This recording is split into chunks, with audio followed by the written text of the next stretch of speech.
This episode of the Media Leader podcast was edited by our production partner, Trisonic. And if you're looking for podcast production support, we highly recommend them. Find them at trisonic.co.uk. I'm curious, who do you think has a better likeness to you? Is it Peter Capaldi or is it Toby Jones? Oh, that's a cruel question. Well, at least Toby came to meet me. So Toby came to the Prospect offices, and he came twice, actually, and studied me at close quarters. And I've only seen some rushes of the program, but he does a very convincing, I wouldn't call it an imitation of, but a convincing representation of me.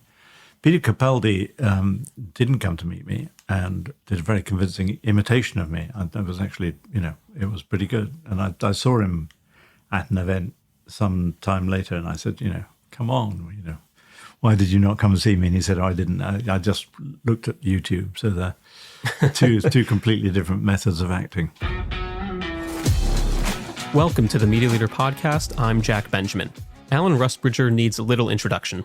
Editor-in-chief of The Guardian for 20 years from 1995 to 2015, Rusbridger is one of Britain's most acclaimed journalists. At The Guardian, he oversaw the outlet's transition into the digital world and drew praise and a Pulitzer for publishing information leaked by Edward Snowdon about the U.S. National Security Agency. Since 2021, Rusbridger has worked as editor of Prospect, a leading British current affairs magazine celebrating its 30th anniversary this year. He also sits as chair of the Reuters Institute for the Study of Journalism and is a member of Meta's oversight board. Prospect had an exceptional year in 2024, nearly doubling its digital circulation to more than make up for losses in print circulations. I was delighted to interview Alan earlier this month to discuss his editorial strategy for Prospect and the sustainability of news media business models as we enter a world that is increasingly hostile to the free press, that is inundated with AI-generated information, and where news consumption behaviors are rapidly changing. This is our conversation. I hope you enjoy. Alan Rusbridger, it's an absolute pleasure to sit down with you today. Welcome to the show. Pleasure to be here. So Prospect magazine launched the very same year that you were named editor-in-chief of The Guardian in 1995. You were at The Guardian for 20 years, took a break from journalism in 2015, worked at Lady Margaret Hall at Oxford, and then returned to the craft to edit Prospect in 2021. What drew you back to journalism, and what appealed specifically about Prospect? Well, the blunt answer is that the owner of Prospect, Clive Cowdery, was looking for a new editor, and he rang me up and asked me if I wanted to do it. And I went to meet him. I liked him very much. I had been reading Prospect since the launch. In fact, before the launch, there was a guy who was a former Tory MP called Derek Coombs, who was one of the original backers of Prospect, and he'd come to see me to talk about this idea, and I thought, well, that's a very brave idea. But it was so I've been a constant reader over the years, and it kind of fitted with some thoughts I'd had towards the end of my time at The Guardian. I was very struck that with the invention of the iPhone, everything about journalism has speeded up. And it became apparent to the commercial side of The Guardian that you had to have a fantastic app. And the app had to be based on people coming back numerous times a day, which meant that the newsroom had to be constantly updating almost minute by minute. And that was, thrilling, invigorating, energizing in its way. But during the end of my time at The Guardian, I actually established effectively a slow newsroom to go in parallel with the ever faster hamster wheel of fast journalism. So this idea of slow journalism, which is really what Prospect is about, had been bubbling around in my mind. So when Clive asked me if I'd go and do it, I was thrilled to do it. It's a very interesting idea because long reads and slow journalism in an era where younger consumers especially are moving to snackable short-form journalism, especially via video and other multimedia productions. Multimedia productions are popular increasingly. So I'm curious if the demand really is there in the long term for this type of journalism, in your view. I mean, I imagine it's such a point of pride for you. Well, The Guardian long read came out of this idea of the slower newsroom.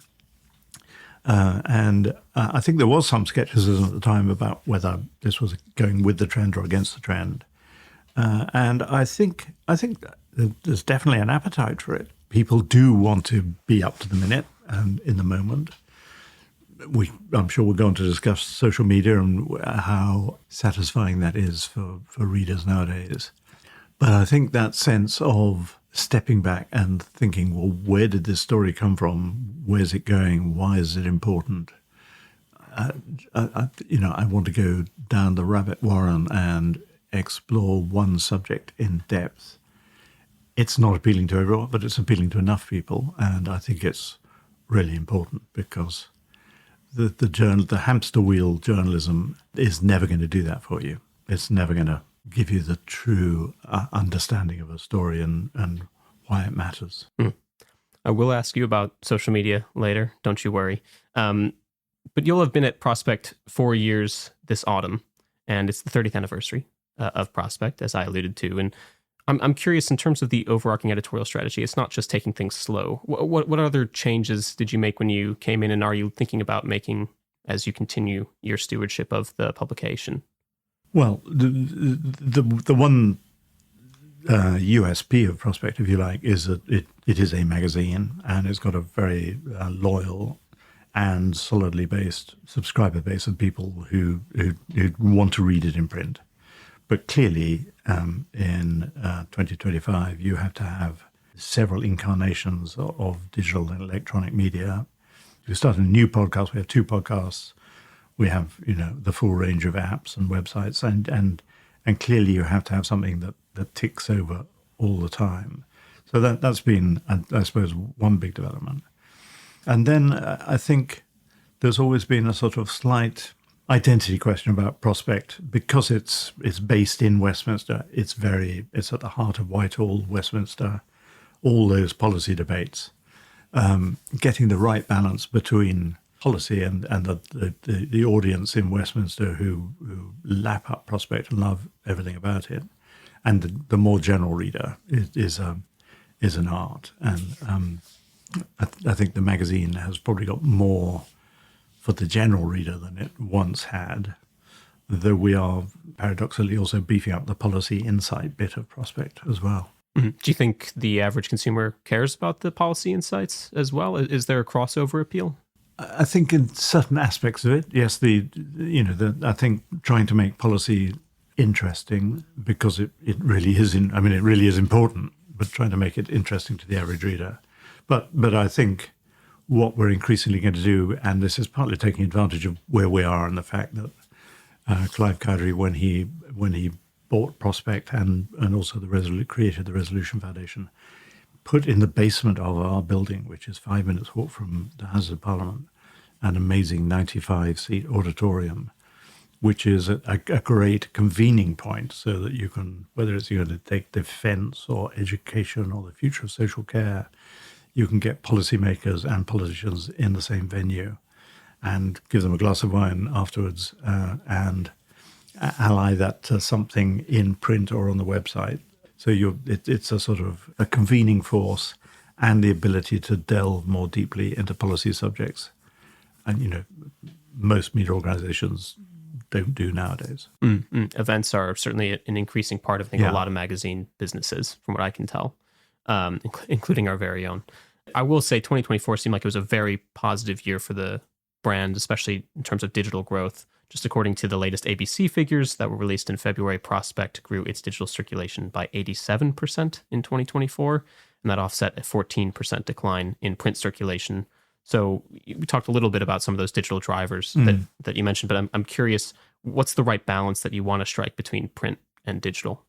Well, I think print is going to be in very slow decline over the years. We're lucky to have very loyal readers, but I think the new readers are going to come in some form of digital form, whether it's through podcasts or whether it's through the app or the website. And there are these new drivers of growth like Apple News, which has been amazing for us, where if you can get through the attention of the Apple News editors, then you're potentially reaching a much, much larger audience. So it almost qualifies as a sort of a fantastic marketing opportunity as well as a growth strategy. Does it bother you that you might not be in full control of the levers there? I mean, it's the same with any platform, whether it's a social platform or Apple News, that you're reliant on some editor at Apple News in this case to promote your great work. I think everyone should be nervous of the control of other platforms. Apple News, from what I can see, is in a different category from some other platforms, and I'm sure we will get on today.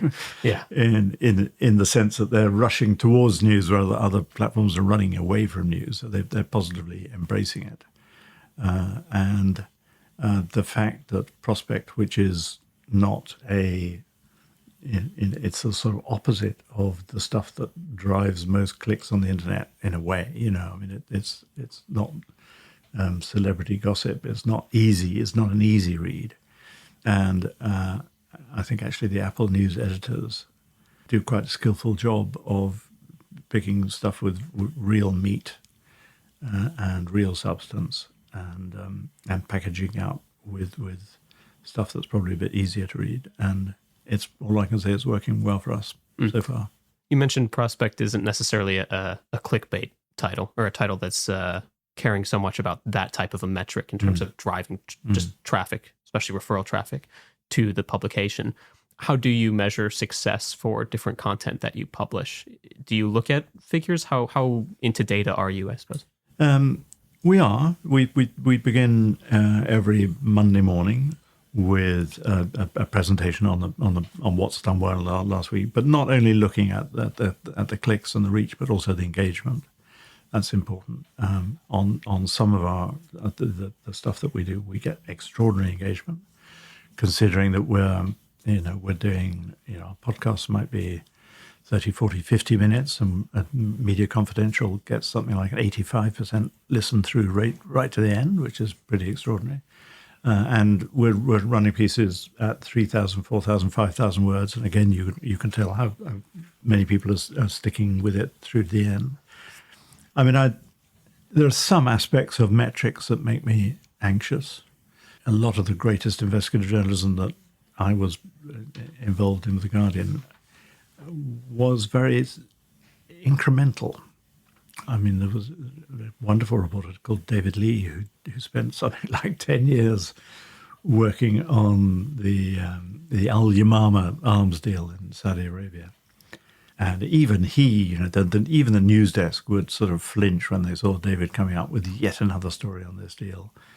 And we could be sure that, maybe 5 people in the world were reading some of these stories. But David knew what he was doing. He knew probably who those 5 people were, and he knew the purpose of each building block. The same, by the way, was true of the Watergate story, that if you go back and look at Watergate in the Washington Post, it took about 2 years to report. And a lot of those were sort of down-page stories on page 8. It wasn't all front-page splashes. And that's how a lot of the most valuable journalism works. So you have to have that in mind. You can't just say, what are we going to do to get the biggest number of clicks? And the opposite is also true. There are some media organizations. We're speaking on the day that Jim Mullen has quit Reach. That's right. And the annual Jim Mullen memo that said our only metric this year is clicks or page views. Yeah. Page views. It's a death of journalism. Because that somebody's going to be working, and we'd be talking about policy insights. If you're working on the sort of the finer details of policy of petrochemical trade or planning legislation or whatever, these are not stories that are going to get massive clicks, but they may be the most valuable stories that you might publish in the course of any given week. The concern that I would raise as a young journalist myself is, that's really valuable journalism that you're able to support, but many advertisers don't seem particularly interested in supporting, especially that longer form journalism, if it isn't getting read by that many people, because their KPIs are pretty short-termist. They want reach. Obviously, Prospect has the privilege of having a very loyal subscriber base. I don't know actually how much of your revenue comes from advertising versus subscription. Maybe you can enlighten me. I would say it's about 30% from advertising. Okay. Yeah. So relatively well insulated, especially compared to Reach, which is all ad supported practically. Yeah. So I guess the question that I have, especially on behalf of our listeners, which are mostly advertisers, media planners, those types of folks, is how do you make that type of journalism worth funding beyond just the fact of, well, it's really good for democracy or for ethical reasons? Yeah. Well, let's pull the camera back and see where we are in the media information system. So we're in a world of information chaos. We know that. We know we're in a world where people don't know who to believe or what to believe, increasingly. We know there are bad players who are deliberately pumping out information that is wrong, false. We're 13 minutes in now and we haven't yet mentioned Donald Trump, but why don't we mention Donald Trump? You've got the most powerful man in the world actively trying to create a world in which disinformation, misinformation flourish and facts and fact-based journalism don't. And it's really frightening. And advertisers are part of that world. And I think the advertisers I've spoken to are dismayed by the thought of their content swimming in this sea of garbage. I'm using a polite word, because it's not good for their brands. It's not good for trust in information. So, there may be some brands that don't care about any of that stuff and are just there for the quick hit. Fine. But there are enough brands and people in charge of companies who realize that the world is going, this world of trust, which includes their products, is dissolving rapidly. And so I think there's a sort of, if you take the longer view, which of course Prospect does, then I think supporting the kind of journalism that is fact-based and isn't rushing for the sugar burst of an instant click or an instant bit of flim-flam that will get you the page view but doesn't count for anything in the long term, that's hopeless. How sustainable do you think current business models are across journalism? Not just your own, but could be any title, but particularly the ad-supported ones, I suppose. Wow, that's such a huge If anyone can answer it, it would be you. Well, the danger in society now is that you get elite media who are going to be just fine. So, the people with the money are going to put support. The Wall Street Journal is going to be fine. The Financial Times is going to be fine. The Times of London, New York Times. And they're going to have relatively limited readership. And then the danger is you get a society, of 80, 90% of people who are not, certainly in this country, who are not subscribers to those. And it's limited because it requires a subscription? Yeah, if you look at the Reuters Institute Digital News Report every year, the figure in Britain of people who are prepared to pay for news is like 9%? Stuck on 9%, yeah. and it's been stuck on 9% for about 10 years now. So you've got 90% who don't want to pay for news.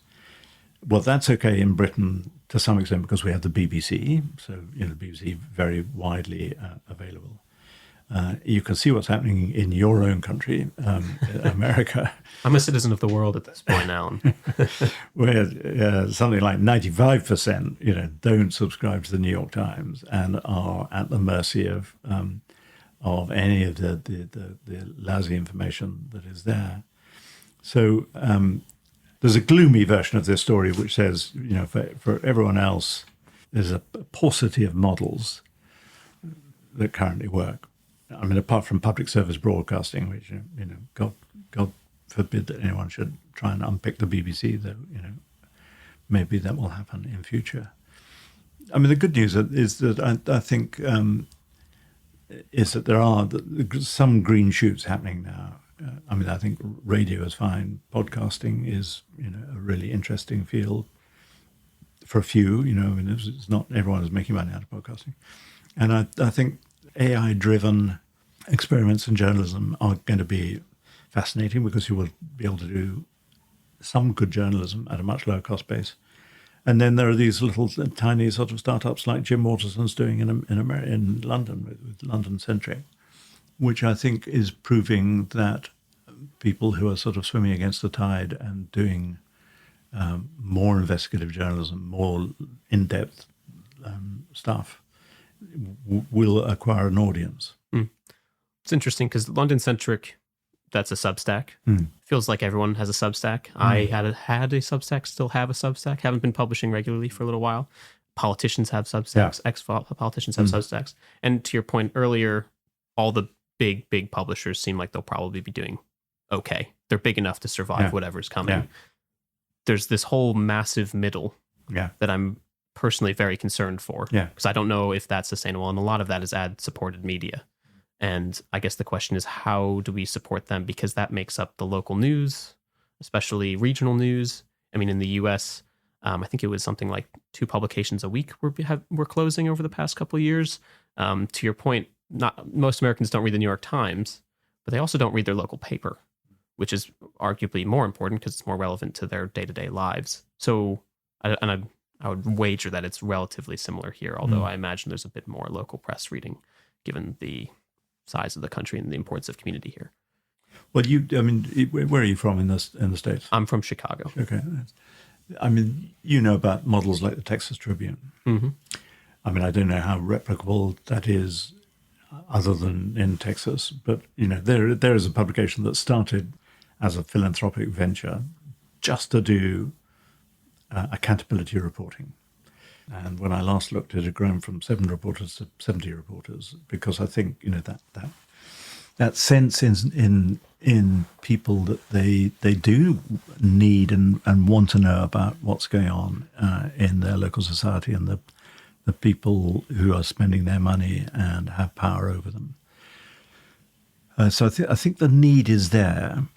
Now, a couple of things. One is that we're very bad in this country, and probably even worse in your country, at valuing public service. So there's a sort of elevated view of this discussion that says, look, if there's a need for clean information, society can't operate without an agreed factual basis.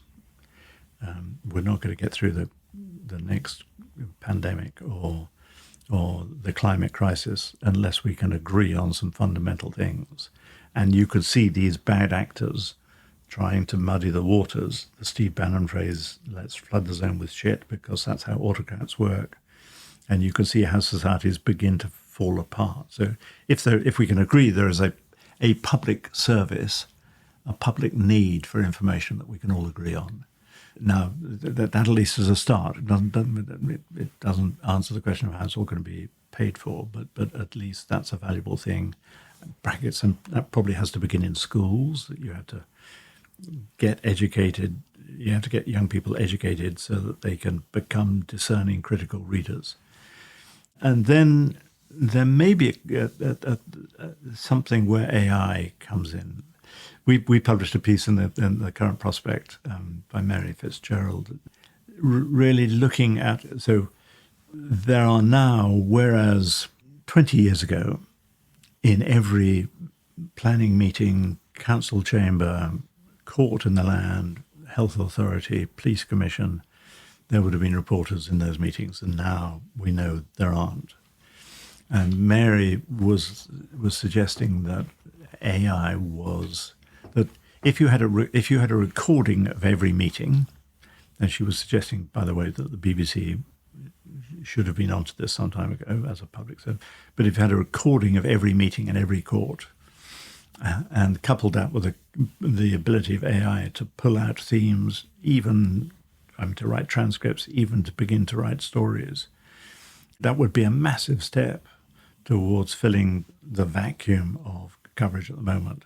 And new economic models would grow up around that. That's a really rambling answer, because I feel so passionate about this. But in what I've been rambling about, there are certain truths, I think. Are you looking to incorporate AI into prospects specifically, or are you talking more theoretically about other papers? No, I mean, I mean, we do some already. I think it's inevitable that we will do more. I mean, some of the stuff I've been playing around with is frankly astonishing. What have you been doing? Well, I've put extremely long and complicated texts in order to extract things and compare things, which it does really brilliantly. I'm sure you've played around with Google Notebook and have played with the podcasting button. We did. I put a podcast transcript of one of our podcast transcripts in so they could do a podcast about one of our podcasts. And how did that work out? It was really weird. It was very creepy. I'm someone that finds as a journalist that AI can be helpful, but I actually prefer to be inefficient because through inefficiency, I learn a great deal about the story I'm writing. Yeah. And I guess the concern is... But although, I mean, sometimes, I don't know if I should confess this on air, but I mean, sometimes if you're faced with a really complicated document, I did this last week. I thought there's a really complicated policy document that I do want to understand. But I don't know, it was Friday evening and I poured myself a glass of wine. So I put it into Google Notebook and said, please make this into a podcast for me. And then I listened to it. And it was a really brilliant way of getting to the heart of what this document was about, because it then becomes a conversation. I mean, really irritating, saving your blushes, American voices, and sort of folksy style. Midwest, yeah. But you know, there's a serious point there, which is, you know, that I think these are tools which need to be treated with care, with transparency. There are some things that I wouldn't dream of letting out into the wild, you know, without the backup of extremely skilled editors. But I think, you know, any news organization that just decides it's going to turn its back on this stuff is you know, really missing the point of what it can do. But on the other end, you have the fact that AI models are being trained off of the journalism that you helped publish for 20 years at The Guardian and currently at Prospect and beforehand, and I mean the entire history of the internet. Yeah. And now people are going to Google and getting an AI overview of things as opposed to clicking through links to a story from Prospect or the Media Leader.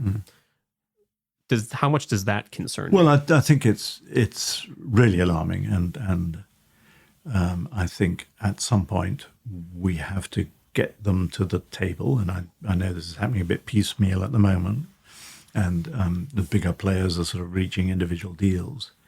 But hopefully there can be a cross-agreement, industry agreement that we have to establish the broader principle that this stuff, that there has to be a monetary value which has to be reflected. And certainly the kind of stuff that we do, I mean, I've played with AI models, and I'm sure that you have too, which sort of, so I can't really answer that because it happened in the last 3 years, and my data ran out 3 years ago. So to those of us who are constantly providing new, updated, really reliable, because Prospect is fact-checked within an inch of its life, I mean, that stuff is going to be gold dust in the future, and, you know, it's going to have a monetary value. You know, we're a tiny player, so we're not going to be the head of the queue, but we are relying on the bigger players to sort of not forget that we are an important part of the equation. Do you employ actual fact checkers who are just dedicated to only fact We do, checking? yeah. How many publications actually do that today? Because my sense is that it's quite small. Really small, and you know, it's a completely different thing if you're working on The Guardian and you're you know, pushing stuff out minute by minute. But I think one of the selling points of Prospect, and maybe we don't make enough of it, is that everything has been rigorously fact-checked. So, you know, if it's in Prospect, touch wood, and I hope we're not about to be, you know, but it's almost certainly entirely reliable, in as much as, you know, all journalism is flawed. But and that's quite a big thing in the British, you know, ecosystem. I mean, as you know, some American outlets are really impressively fact-checked, but that's been less of a tradition in the UK. Mm. You mentioned the Reuters Institute for the Study of Journalism. I should note that you're actually chair still. Yeah.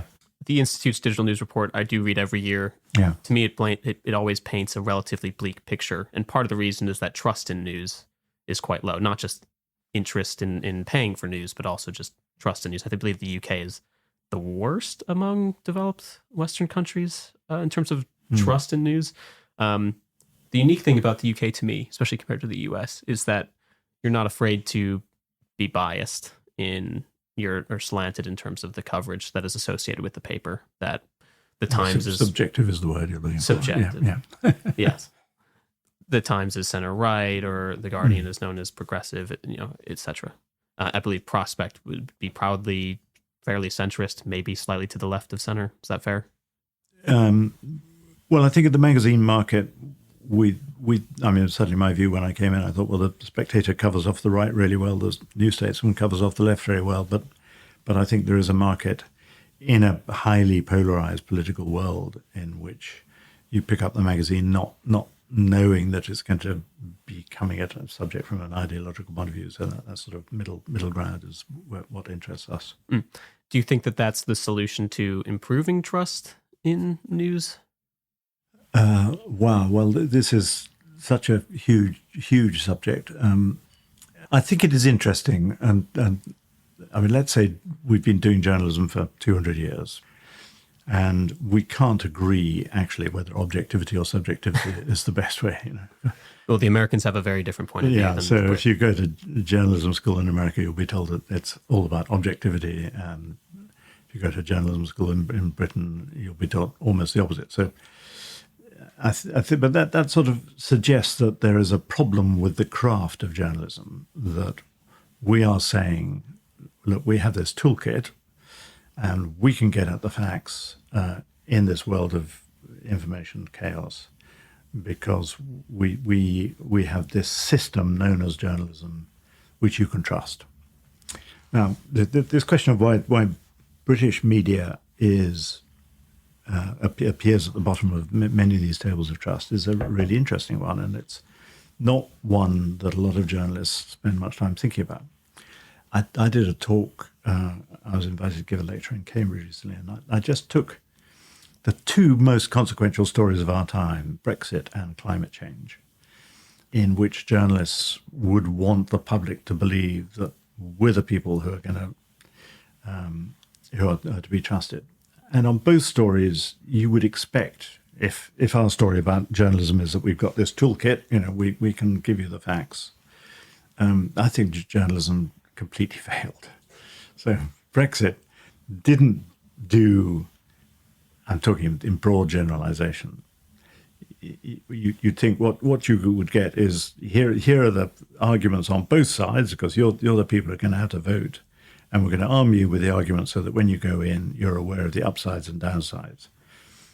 If you then want to tell me what you, as an editor, think I should be doing, that's fine. But that's not really what I want of journalism.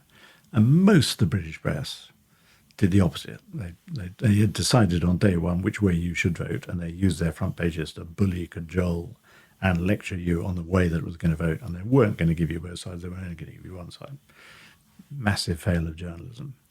Climate change I'm afraid, has also become a sort of ideological culture war thing where you have to decide, depending on which publication you work on, what to believe about it. Fortunately, there's less outright climate change denialism, and but if you think our job is to have the toolkit. The toolkit is about finding the facts. The facts are probably going to come from scientists. And then I think journalism is failing there. So to get back to your question, why is this failure of trust? I think because for all kinds of historical reasons, the British press has, some elements of the British press have elevated the ideological war that they think they're involved in over just the nuts and bolts of giving you the facts. It's so interesting because in the US, it's the exact opposite issue, where both sidesism tends to be the biggest critique, certainly from the left, or I mean, the American left, which is, you don't have to get into the whole ideological differences between the two countries. So that also undermines trust. If you are saying, well, this side says one thing, this side says another thing, and sort of, it's not full on stenography, but you are certainly giving both versions of events, and then somehow you end up in some sort of center, even if one side is lying through their teeth the entire time. So that to me strikes me as a huge problem of trust. Whereas here it's the opposite. Yeah, you're right, and that's why there's no simple way of explaining what we do to the public. And the stenography argument certainly comes into play in things like climate change, where the overwhelming scientific consensus is on one side of the argument, and if you try and portray that as a 50-50 argument, you're failing the cause of truth. And if you uncritically report both sides without saying one side is lying, one side is the other, that's also a failure of the craft. But I think what we're saying is that the role of journalism, what journalism does, what this craft is something that we shouldn't necessarily expect that the public has a very sophisticated notion of. And that's why I come back to the value of beginning in schools to encourage people to be critical readers. They should be skeptical. I work quite a lot with 18, 19-year-olds, and sometimes I say, look, these are smart 18, 19-year-olds. I say, bring along a story that's interested you, and they'll come along with a story, and I'll say, where was that? And they'll say, Facebook, or wherever. And I say, that's great, but where was it before Facebook? Because Facebook doesn't have any reporters. And you see a sort of light bulb moment, and they think, oh, right. And then they go back to find out where it came from. And we shouldn't be leaving it till 18, 19 before kids are taught to interrogate sources and origins and ownership and money, all these things that come into the information that they're reading. But more immediately, advertisers also should probably be aware of the trust in journalism. If they're willing to fund it, usually you have to have the ethical argument to fund the business argument, and the business argument to fund the ethical argument. Absolutely. There was a very famous book in the 1950s called Dangerous Estate by a man called Francis Williams, it never occurred to me before how advertising played such a crucial role in the liberation of British media from its political roots.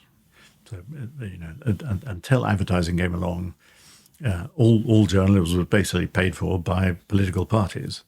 And then people came along and advertised, and suddenly journalism was liberated from the need to please their paymasters. And you would hope that advertisers today care enough about the society they're working in, and the fact that a society that isn't trust-based and isn't fact-based is bad for them as well for everywhere else, to be asking questions about where they're advertising and whether these people have good values. Increasingly, advertisers are putting money to basically 3 to 5 massive companies: Google, Meta, TikTok / ByteDance, Amazon, and Alibaba. Kind of like the big 5. I believe just Facebook, Amazon, and Google account for about half of ad spend in the UK last year. You're on the oversight board of Meta. Well, I guess first of all, I should ask how that's been going. If you think Meta specifically, because they've been in the news a lot this year, have a responsibility to support journalism, because in the past 2 years, they've deprioritized journalism and trusted news on their platform. And then, of course, the content moderation changes that were made earlier this year. Because this is what advertisers have been moving their money toward for pure business reasons, not for ethical reasons, as we've been sort of arguing in favor of journalism. It's like Meta gives us really good KPIs on our ad campaigns. So there's a couple questions, I guess, packed in there. But how do you view platforms versus journalism, especially when you're making an argument to advertisers? Well, platforms are good, bad, and ugly. They do wonderful things. I'm always, I think in our podcast the other day, somebody asked a question about social media, and is social media bad? And my answer was, look, this is like in 50 years after Gutenberg, if we were doing this podcast in 1490, if you just said all books are bad, that would be nonsense. But books had an actual publisher that you could. Books had a publisher that you could hold accountable, as opposed to some person on. So the big debate about social media and how we hold these companies accountable. The Oversight Board is part of that. We could talk about that. But I mean, it's not all good or all bad. I mean, what they have been staggeringly good at is harnessing the technology to produce the kind of results that advertisers want. That absolutely granular ability to hunt down the people that advertisers want and to feedback the metrics. If only local newspapers had got their act together in the 1980s, 1990s, early 2000s. So we can't really complain about how good they are.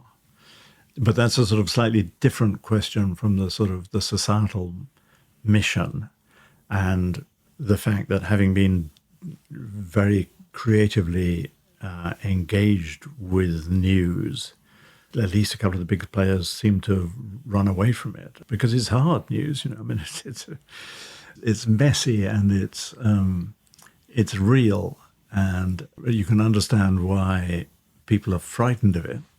And I can understand the argument of Meta saying, look, it's a tiny part of our. I think they say it's 3% of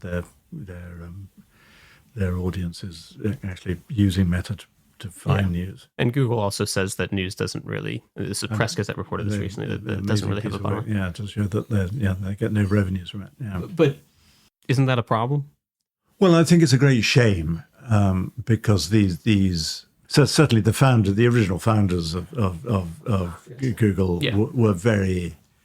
I think they did have a societal mission, and do no evil was absolutely on their masthead, and then until it wasn't. Yeah, right. And I think it would be a great thing if the news publishers, instead of beating up the social media companies, actually found a way of getting together with them and saying, look, we got this relationship got off onto a bad foot, but we need you, you need us.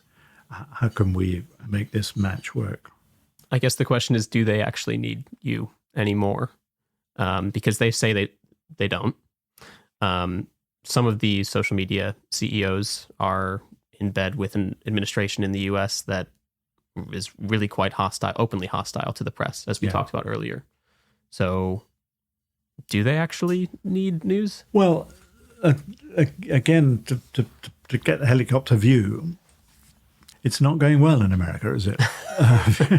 You don't have to answer that. I'm happy to be here. It's a society that is having a collective nervous breakdown, and I don't think it's going to end well. And that's not going to be good for these big platforms. And I think these big platforms are realizing that 95% of Facebook's users are not American, and you have to assume that of the 5% that are. 2.5% didn't vote for Donald Trump. So the number of actual Trump MAGA people using Facebook is tiny compared with the overall size of the company. And there's now a huge divide building between the MAGA view of information and how it should be overseen or held accountable, and the rest of the world, to put it crudely. So it may be in the short-term interests of the big tech companies to bow the knee, but I think that really is a short-term view, and there will be course correction maybe earlier than we think. What keeps you up at night, first as editor of Prospect specifically, and then second just as Alan Rusbridger? Well, I think that the temptation of all journalists, and Prospect journalists are no different from anybody else, is to wake up, turn on the radio, pick up your phone, scan through your social media, and to chase the news like everyone else. And I think Prospect wins when it stands back from the news and doesn't immediately rush to publish a story that day, but tries to ask a more intelligent question or a more thoughtful question, or find somebody whose voice is not included in the daily scramble for news. So I find I mean, it's hard. It's hard. You can imagine at the moment, you ring somebody up and you say, could you write me a piece, deliver it in 3 weeks about what the world's going to look like in 5 weeks? And a lot of people are saying no at the moment because there's never been a time of such unpredictability in the West. But the rewards when you do find the right person and the right voice who is far-sighted enough of doing it is fantastic.